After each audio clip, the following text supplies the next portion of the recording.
అందరికీ నమస్కారం. ఈరోజు కథ ఆసరా. రచన డబుర ధనలక్ష్మి గారు. ఇంకా స్టోరీలోకి వెళ్ళిపోదామా? దీప్తి ఇంట్లోకి బయటకు కాలుగాలిన పిల్లిలా తిరుగుతూ పని మనిషి మల్లిక కోసం చూస్తుంది. ఆ రోజు సాయంత్రం చీకటి పడ్డాక వచ్చిన పని మనిషి మల్లిని చూసి దీర్ఘంగా నిట్టూర్చి, ఇంత పొద్దుపోయాక పనికొస్తే ఎలా? పనులు తక్కువ? వచ్చి నెల కూడా కాలేదు, ఎప్పుడు పని ఎగ్గొట్టేస్తావు? ఇలా అయితే కష్టం. నువ్వు వేరే ఇల్లు చూసుకో, నేను కూడా వేరే మనిషిని పనిలోకి పెట్టుకుంటాను అంది దీప్తి. ఇంట్లో కొంచెం జరుగుబాటు లేదమ్మా, రేపటి నుంచి సమయానికి వస్తానమ్మా అంటూ మారు మాట్లాడకుండా తన పని తాను చేసుకుపోయింది మల్లిక. పని పూర్తి చేసి దీప్తి ఇచ్చిన అన్నం కూరలను తాను తెచ్చుకున్న ప్లాస్టిక్ డబ్బాలో సర్దుకుని మల్లిక తృప్తిగా ఇంటి దావ పట్టింది. మరుసటి రోజు ఉదయం దీప్తిని పక్కింటి సరోజమ్మ పలకరించింది. ఇదో దీప్తి, ఆ మల్లికను పనిలో పెట్టుకున్నావా? ఎందుకు పెట్టుకున్నావు? వేరే ఎవరూ దొరకలేదా? అది అసలే మాయదారు మనిషి. దొంగతనం నీళ్ళు తాగినంత సులభంగా చేసేస్తుంది. ఎర్రగా బుర్రగా ఉంది. మగాళ్ళను వల్లో వేసుకునే రకం. జాగ్రత్త అంది జాగ్రత్తలు చెబుతూ.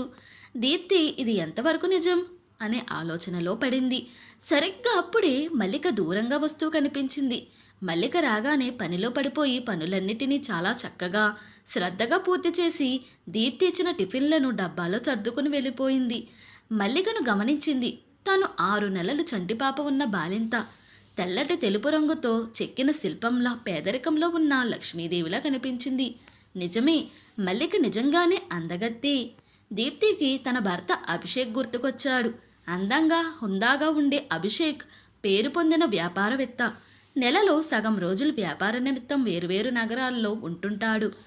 ఏదో బంధువుల ఫంక్షన్లో దీప్తిని చూసిన అభిషేక్ ఇష్టపడి పెద్దల ఆమోదంతో పెళ్లి చేసుకున్నాడు.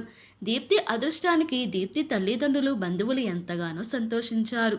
అభిషేక్ తల్లిదండ్రులు అభిషేక్ అక్క కుటుంబంతో పాటు అమెరికాలో ఉండిపోయారు.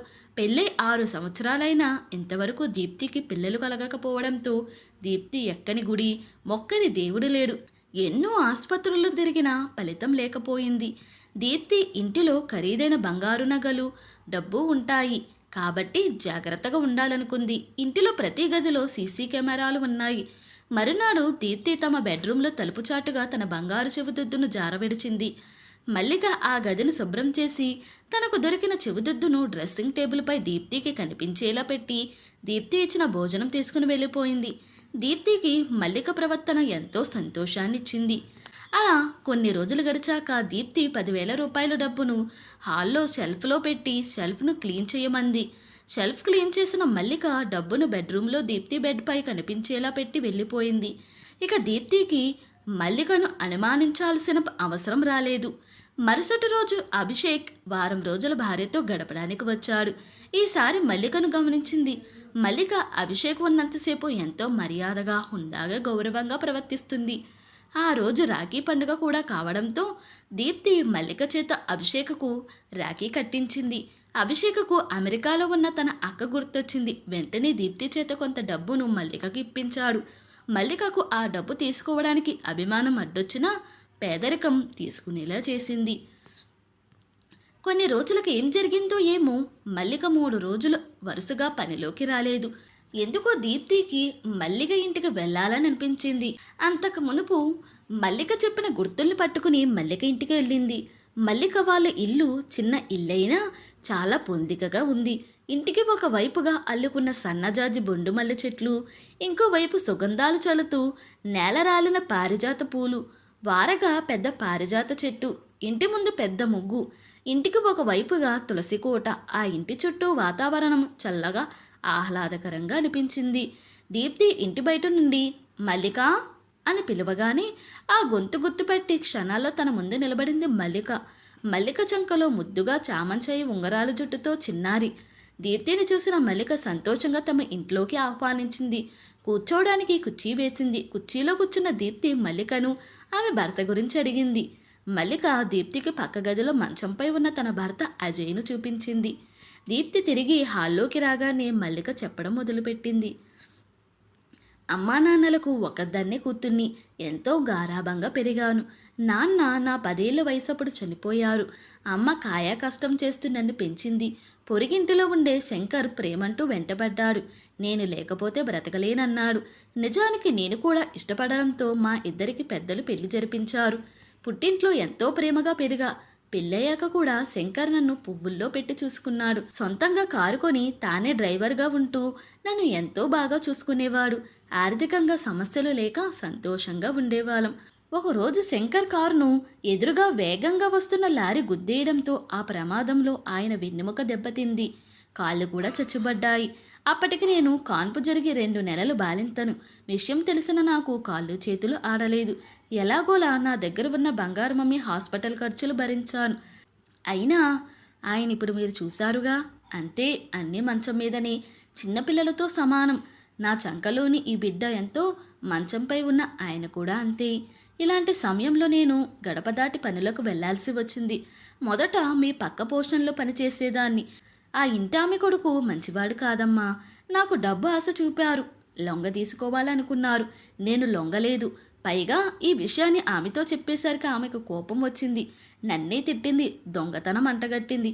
అప్పటికే నేను ఆ ఇంట్లో పని మానేశాను. తరువాత దేవతలా మీరొచ్చారు. మీ ఇంట్లో పనికి కుదరాక ముందు ఇంట్లో ఒక పూట తిని ఒక పూట పస్తు ఉండేవాళ్ళం. ఇప్పుడు మీ దయ వల్ల చల్లగా ఉన్నాం. మొన్న మీ వారు ఇచ్చిన డబ్బుతో 3 నెలలకు సరిపడా రేషన్ తెచ్చుకున్నాను. మా ఆయనకు మందులు కూడా కొన్నాను. ఇదమ్మా నా కథ. నేను మీ ఇంట్లో పనికి వచ్చినప్పుడు మా పొరుగింటి బామ్మ మా వారిని, మా పాపను చూసుకుంటాది. మీ ఇంటి నుంచి తెచ్చుకున్న భోజనంను ఆమెకు కొంచెం ఇస్తాను. మీ వల్ల మా కుటుంబం నిలబడింది తల్లి అంటూ చేతులెత్తి మొక్కింది. ఇక దీప్తి వీడుకోలు పలికి ఇంటికి బయలుదేరింది. దారంతా మల్లిక ఆలోచనలు. ఎంత మంచి వ్యక్తిత్వం మల్లికది అని మనసులోనే చేతులెత్తి మొక్కింది. వెంటనే తన భర్తతో మాట్లాడి పేరున్న హాస్పిటల్లో మల్లిక భర్తకు ట్రీట్మెంట్ ఇప్పించి అతని మామూలు మనిషిని చేసింది. ఎంతో డబ్బు ఖర్చయినా దీప్తి అభిషేక్ వెనకడలేదు. మల్లికకు కొంత డబ్బును నగదు రూపంలో ఖర్చులకు చేతికిచ్చారు. సంవత్సరం తిరిగేసరికల్లా మల్లిక భర్త ఆరోగ్యం కుదుటపడింది. మల్లిక కుటుంబం బాగుపడింది. ఒకరోజు దీప్తికి ఒంట్లో నలతగా ఉంటే హాస్పిటల్కు తీసుకెళ్లాడు అభిషేక్. టెస్టులు చేసి దీప్తి గర్భంతో ఉందని డాక్టర్ నిర్ధారించడంతో దీప్తి అభిషేక్ల సంతోషానికి అవధులు లేవు. చూస్తుండగానే సంవత్సరం తిరిగే కల్లా 2 కవల మగపిల్లలను ప్రసవించింది దీప్తి. దీప్తి అభిషేక్ల 2 కుటుంబాల వాళ్ళు ఎంతో సంతోషించారు. మల్లిక దీప్తికి చేదోడు వాదోడుగా ఉంటూ ఆ ఇంటికి పరిమితమైంది. అందరి జీవితాలు సుఖాంతమయ్యాయి. కొన్నిసార్లు కొన్ని సమస్యలు ప్రత్యేక పరిష్కారాలలో కాకుండా ఇతరుల మంచి కోరే మన మనసు కర్మలతోనే ఆ భగవంతుడు పరిష్కరిస్తాడు. ఇతరుల మేలు కోరేవారిని ఆ భగవంతుడే కాపాడుకుంటాడు. ఇంతటితో ఈ స్టోరీ ముగిసింది. ఈ స్టోరీ కనుక మీకు నచ్చినట్లయితే మరియు నా ఎక్స్ప్లెనేషన్ కనుక మీకు నచ్చినట్లయితే ప్లీజ్ లైక్, షేర్, సబ్స్క్రైబ్.